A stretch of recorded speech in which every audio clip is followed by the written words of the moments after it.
Let me start with something uncomfortable. Most people don't fail because they're lazy. They fail because they're comfortable. And the scary part, comfort doesn't feel like a trap. It feels responsible. It feels mature. It feels like you're doing the right thing. You wake up, go to work, pay your bills, scroll a bit, and repeat. Nothing is technically wrong, but nothing is happening either. And that's the paradox. Comfort looks harmless on outside, but it slowly kills your ambition inside. Nobody warns you about the version of failure because it doesn't look dramatic. There's no rock bottom, no big mistakes, just stagnation. You don't crash, you just stop moving. And what makes it worse, society rewards comfort. Play it safe, don't risk too much, be realistic, lower your expectations. Comfort is sold as a wisdom. But here's the truth nobody wants to admit. Most people don't stay comfortable because they want to. They stay because they're afraid what will happen without it. Afraid of looking stupid, afraid of failing publicly, afraid of realizing they're not as special as they hoped. So they choose the safest version of themselves, the quiet version, the smallest version. And over time, that version becomes permanent. This video isn't about you quitting your job or moving to another country or becoming a totally different person overnight. It's about understanding why comfort feels so good and why it's dangerous if you never leave it. Because comfort isn't peace, it's just silence before regret. Comfort works like this. At first, it helps you. It gives you stability, structure, a sense of control. And that's important. Everyone needs a baseline.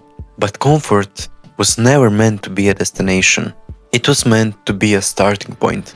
The problem is that most people confuse relief with arrival. They reach a point where life is just okay. And instead of asking who's next, they ask, how do I keep this life forever? And that's where things start to decay. Because growth is uncomfortable by nature. Learning feels stupid. Trying feels risky. Changing feels threatening. Comfort says, don't rock the boat.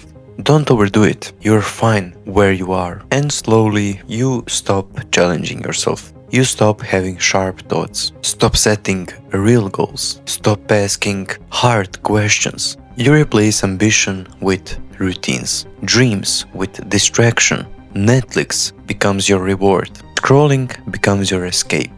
Busy work becomes your excuse. And none of this feels wrong at that moment. That's the genius of comfort. It never screams. It whispers. It tells you there's always tomorrow. That you still have time. That you'll start when the things calm down. But things never calm down. Life just fills up that place you give it. Another year passes, then another. And one day, you wake up and realize you've been preparing to live instead of actually living. Here's something brutal but honest. Most people don't lack motivation. They lack pressure. Pressure forces clarity. Discomfort forces decisions. When you're uncomfortable, you adapt. When you're comfortable, you can delay.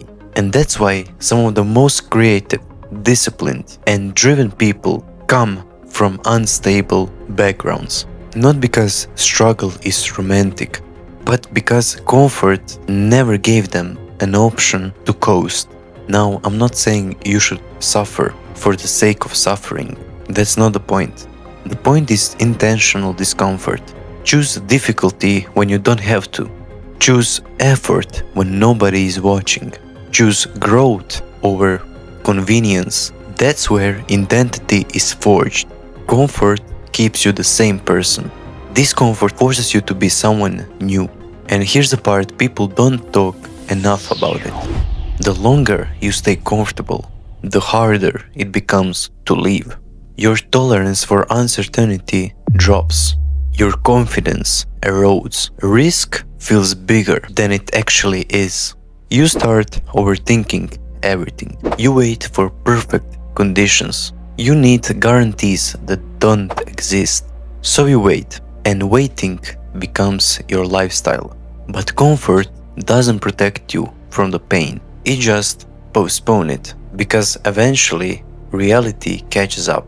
You see someone younger doing the thing you wanted to.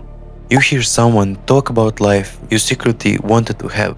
You're feeling that quiet, heavy feeling in your chest, regret. And regret is far more uncomfortable than effort ever was. Here's a simple truth. If your life feels too safe, you're probably underusing yourself, and deep down, you know it. Comfort isn't your enemy. Staying in it forever is. The goal isn't to live stressed, anxious, or burn out. The goal is to live engaged, to feel challenged, to feel stretched, to feel alive. A meaningful life isn't built by avoiding discomfort. It's built by choosing the right discomfort. The discomfort of learning something new. The discomfort being bad before you're good. The discomfort of betting on yourself without knowing how it will end. That discomfort have a payoff. Comfort doesn't. So ask yourself this honestly. Where have you choose safety over growth? Where have you settled instead of expanding? What are you protecting? It's actually holding you back. You don't need a dramatic reset. You don't need to destroy your life. You just need one decision that makes your life uncomfortable again. One action that scares you a little. One habit that demands more of you.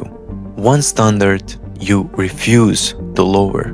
Because the moment you step out of comfort, clarity returns, energy returns, and directions returns. And you remember something important. You weren't meant to feel safe forever. You were meant to become something. And that's the paradox of comfort. And once you see it, you cannot unsee it.